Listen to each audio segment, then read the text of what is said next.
444 दिन और 52 अमेरिकी बंधक। प्रेसिडेंट जिमी कार्टर मिन्नतें करते रहे, हर कूटनीतिक दांव आजमाया, लेकिन ईरान अपनी जिद से टस से मस नहीं हुआ।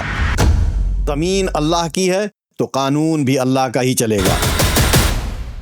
अमेरिका ने सीक्रेट रेस्क्यू ऑपरेशन स्टार्ट किया, मगर बंधकों को बचाना तो दूर, अमेरिकी सेना को अपने जलते हुए प्लेन और हेलीकॉप्टर्स रेगिस्तान में छोड़ जान बचाकर भागना पड़ा।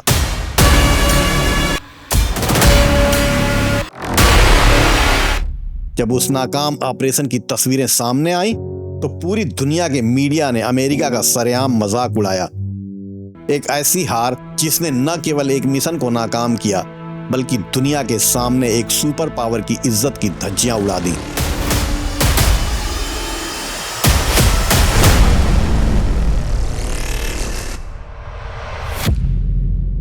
अमेरिका के लिए सबसे बड़ी तबाही नवंबर 1979 में आई, जब ईरान के अंदर 1993 वाली दबी चिंगारी इस्लामिक रिवॉल्यूशन के रूप में भड़क उठी। लोगों में गुस्सा इस कदर भर चुका था कि तेहरान में स्टूडेंट्स दीवार फांदकर यूएस एम्बेसी के अंदर घुस गए और 52 अमेरिकी डिप्लोमेट्स को बंधक बना लिया।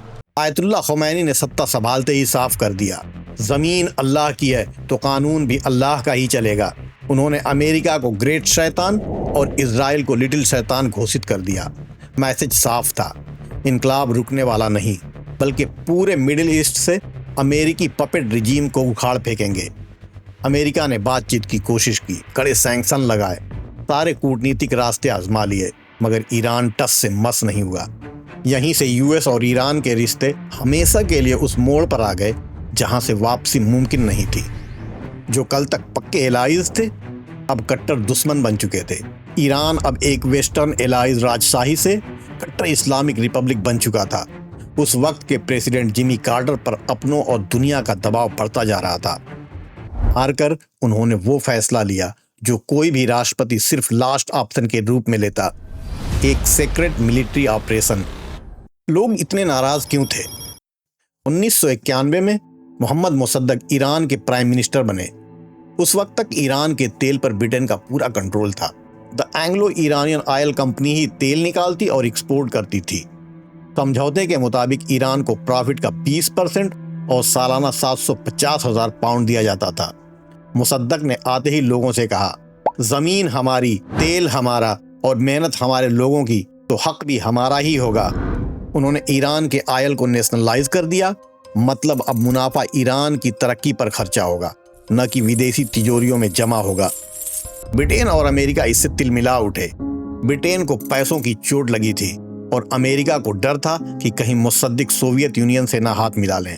इससे निपटने के लिए 1993 में अमेरिका की CIA और ब्रिटेन की MI6 ने एक सीक्रेट ऑपरेशन स्टार्ट किया, जिसे नाम दिया गया ऑपरेशन एजैक्स। मुसद्दक के खिलाफ मीडिया में प्रोपेगेंडा फैलाया गया, सड़कों पर पेड प्रोटेस्ट कराए गए और रातों रात एक डेमोक्रेटिकली इलेक्टेड गवर्नमेंट को उखाड़ फेंका गया। मुसद्दिक को गिरफ्तार किया गया, उन पर देशद्रोह का मुकदमा चलाया गया। 3 साल जेल में रखने के बाद उन्हें उन्हीं के घर में ताउम्र हाउस अरेस्ट में रखा गया। वो अपनी आखिरी सांस तक अपनों के बीच अकेले ही रहे। इस तख्तापलट के बाद मोहम्मद रिजा पहलवी को शाह ऑफ ईरान बनाया गया। अनलिमिटेड पावर दे दिया गया। अब ईरान के तेल से लेकर सरकार के हर फैसले में यूएस का सीधा दखल था। मुसद्दिक के आने से लोगों में उम्मीद जगी थी कि ईरान आज़ाद होगा, डेमोक्रेसी मजबूत होगी, लेकिन उनके हटाए जाने पर दुनिया ने देखा कि पश्चिमी ताकतों के लिए ह्यूमन राइट्स से ज़्यादा कीमती ऑयल और जियोपॉलिटिक्स है।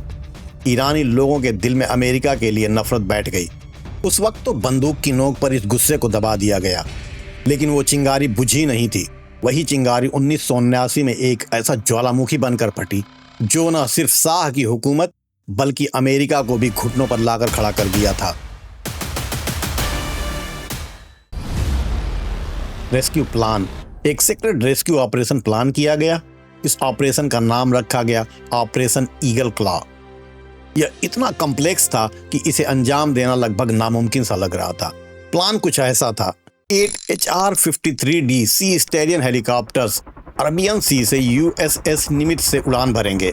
उसी वक्त 3 huge specialised C-130 transport plane सैनिकों और ईंधन के साथ उड़ान भरेंगे। ये सब ईरान के अंदर एक सुनसान रेगिस्तान में मिलेंगे जिसका कोड नेम था डिजर्ट 1। वहां से हेलीकॉप्टर्स में ईंधन भरा जाएगा और वे तेहरान के पास पहाड़ों में एक सीक्रेट प्लेन पर सैनिकों को छोड़ देंगे। तेहरान के भीतर पहले से मौजूद CIA एजेंट्स टीम को शहर के अंदर घुसपैठ कराने के लिए ट्रक्स का इंतजाम करेंगे। अगली रात टीम गाड़ियों के जरिए तेहरान में इंटर करेगी, एम्बेसी पर धावा बोलेगी और बंधकों को छुड़ाकर एक एयरबेस मंजरिया से C-130 प्लेन के जरिए मुल्क से बाहर निकल जाएगी। इसे अंजाम देने के लिए अमेरिका की सबसे बेहतरीन डेल्टा फोर्स को चुना गया। कर्नल चार्ली बेकविथ को इस मिशन का कमांडर बनाया गया। महीनों तक सीक्रेट ट्रेनिंग चली, सब कुछ परफेक्ट लग रहा था कागजों पर। 24 अप्रैल 1980 मिशन शुरू होता है, लेकिन कहते हैं ना कि किस्मत खराब हो तो ऊंट पर बैठे आदमी को भी कुत्ता काट लेता है। जैसे ही हेलीकॉप्टर्स ने उड़ान भरी, कुदरत ने अपना खेल शुरू कर दिया। ईरान के रेगिस्तानों में एक भयानक हबूब यानी रेतीला तूफान उठा। यह इतना घना था कि पायलटों को अपने हाथ तक देखना मुश्किल हो रहा था। पहली मुश्किल, एक हेलीकॉप्टर के ब्लेड में दरार आ गई, वह उड़ नहीं सका। दूसरी मुश्किल, एक और हेलीकॉप्टर तूफान में रास्ता भटक गया और उसे मिशन रद्द करना पड़ा। तीसरी मुश्किल, जब बाकी हेलीकॉप्टर्स डिजर्ट 1 पर पहुंचे तो पता चला कि एक और हेलीकॉप्टर का हाइड्रोलिक सिस्टम फेल हो गया है। मिशन पूरा करने के लिए कम से कम 6 हेलीकॉप्टर्स की ज़रूरत थी, लेकिन अब सिर्फ 5 बचे थे। US रेंजर्स और डेल्टा फोर्स डिजर्ट 1 पहुंचकर आगे की तैयारी कर रहे थे। यह एक सुनसान रेगिस्तानी इलाका था जहां से आमतौर पर लोग नहीं गुजरते थे। अब बस रात होने का इंतज़ार था जब ये हेलीकॉप्टर्स बंधकों को छुड़ा कर लाते और फिर सभी प्लेन में बैठकर वापस हो जाते। लेकिन तभी एक पैसेंजर बस उसी सड़क से गुजरने लगी जिसे अमेरिकी सेना रनवे के तौर पर इस्तेमाल कर रही थी। सैनिकों ने बस को रोक ली और उसमें सवार सभी लोगों को हिरासत में ले लिया। डर था कि कहीं ये लोग ईरानी अधिकारियों को सूचित न कर दें। प्लान था कि मिशन पूरा होने के बाद उन्हें छोड़ दिया जाएगा। अभी बस के लोगों को हिरासत में लिया ही गया था कि एक फ्यूल टैंकर ट्रक वहां पहुंच गया। जब उसे रोकने का इशारा किया गया तो रुकने के बजाय उसने भागने की कोशिश की। बताया जाता है कि यह टैंकर फ्यूल स्मगलिंग कर रहा था। एक US रेंजर ने ट्रक पर एंटी टैंक रॉकेट दाग दिया। टैंकर में इतना बड़ा विस्फोट हुआ कि उसकी लपटें मीलों दूर से देखी जा सकती थीं। अब यह मिशन सीक्रेट नहीं रहा था। वहां रुककर रात का इंतजार करना मौत को दावत देना था। धुआं देखकर ईरानी पुलिस किसी भी वक्त वहां पहुंच सकती थी।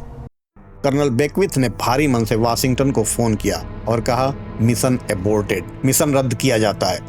लेकिन त्रासदी अभी खत्म नहीं हुई थी। जैसे ही एक हेलीकॉप्टर ईंधन भरने के लिए पीछे हटा, धूल के गुबार के कारण पायलट को दूरी का अंदाजा नहीं लगा और वह सीधे एक C-130 प्लेन से जा टकराया। एक जोरदार धमाका हुआ, 8 अमेरिकी सैनिक मौत पर ही मारे गए। रेगिस्तान की खामोशी चीखों और आग की लपटों में बदल गई। अमेरिकी सेना को अफरा तफरी में अपने साथियों की लाशों और बेहद गोपनीय दस्तावेज वहीं छोड़कर भागना पड़ा। ह्यूमिलिएशन। अगले दिन पूरी दुनिया में अमेरिका की जबरदस्त किरकिरी हो रही थी। ईरानी मीडिया उन जले हुए हेलीकॉप्टर्स और अमेरिकी सैनिकों की बॉडीज को टीवी पर दिखा दिखाकर वाशिंगटन का मजाक उड़ा रहा था। राष्ट्रपति जिमी कार्टर टीवी पर आए और बेहद भावुक मन से इस नाकामी की पूरी जिम्मेदारी ली। इस एक हार ने कार्टर का राजनीतिक कैरियर तबाह कर दिया। नतीजा यह हुआ कि अगला चुनाव रोनाल्ड रेगन से बुरी तरह से हार गए। तो फिर उन बंधकों का क्या हुआ? उसके बाद डिप्लोमेटिक नेगोशिएशन चला।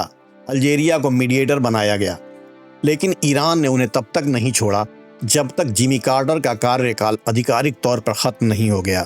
जिस दिन रोनाल्ड रेगन ने राष्ट्रपति की शपथ ली, उसके चंद घंटे बाद पूरे 444 दिन की कैद के बाद सभी 52 बंधकों को रिहा कर दिया गया।